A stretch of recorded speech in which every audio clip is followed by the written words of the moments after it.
Fason Radyo. Merhaba değerli dinleyicilerimiz. Bugün 16 Nisan 2026 Perşembe. Bakü stüdyosundan herkese merhaba. Fason Radyo'da Azerbaycan'dan haberler programına hoş geldiniz. Ben Özlem. Ben de Ali. Bütün dinleyicilerimizi salamlayırım. Ali, stüdyoya girerken notlarına göz gezdirdim. İlk haber beni yine üzdü. Türkiye'deki okul saldırılarıyla ilgili Azerbaycan'dan taziye mesajı gelmiş. Bəli Özlem, çox təəssüf. Qardaş Türkiyənin Qəhrəmanmaraş şəhərindəki məktəbə edilən silahlı hücumda bir müəllim və 3 şagirdin həyatını itirməsi, 20 nəfərin yaralanması xəbəri bizi dərindən kədərləndirdi.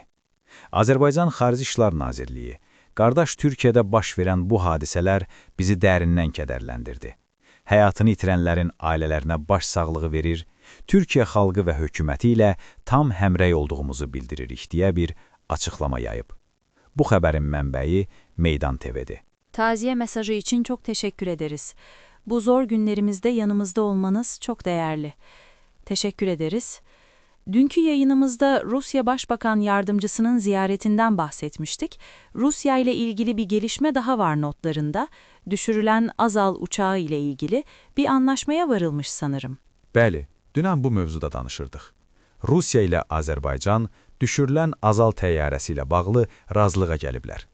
İki ölkənin Xarici İşlər Nazirliklərinin birgə bəyanatında Rusiyanın təzminat ödəməyi qəbul etdiyi bildirilib.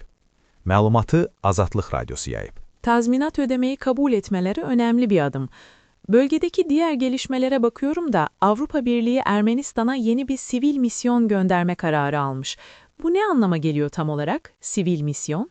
Biz mülki missiya deyirik. Yəni hərbi deyil. Mütəxəssislərdən, müşahidəçilərdən ibarət bir heyət göndərilir bölgəyə.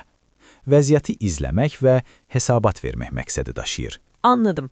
Askeri değil, gözlem amaçlı bir heyet yani. Şimdi notlarda biraz daha iç gündeme, hatta sosyal medyayı sallayan bir konuya geçiyorum. Gül Kavgamalı diye bir başlık var.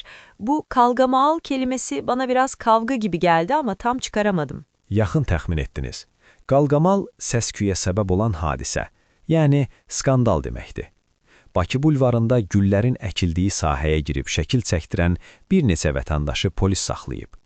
Amma sosial şəbəkələrdə insanlar etiraz etdi ki, daha əvvəl eyni hərəkəti edən bəzi blogerlərə heç bir şey edilməyib. Buna görə də cüt standart müzakirələri başladı. Cüt standart, yani çifte standart. Vay be. Kanun önünde bazılarının daha eşit olması hikayesi her yerde aynı anlaşılan. Bu haberin kaynağı da Meydan TV, yani muhalif bir yayın organı. Son olarak ekonomiden bir haber var. Konut inşaatlarında ciddi bir düşüş varmış. Bəli, Dövlət Statistika Komitəsinin məlumatına görə, ilin ilk rübündə mənzil tikintisinə qoyulan sərmayə keçən ilin eyni dövrü ilə müqayisədə %26,6 azalıb. Mütəxəssislər bunu artan tikinti xərcləri və işğaldan azad edilmiş ərazilərdəki yenidən qurma işlərinə vəsait yönəldilməsi ilə əlaqələndirirlər. Anladım. Kaynaklar oraya aktarılıyor yani. Ali, bugünkü notlar için çok teşekkürler. Gündemi yine sayende öğrenmiş olduk. Mən təşəkkür edirəm Özlem. Fason Radyo'da Azerbaycan'dan haberlerin bugünlük sonuna geldik. Yarın yine aynı saatte buluşmak üzere, hoşça kalın.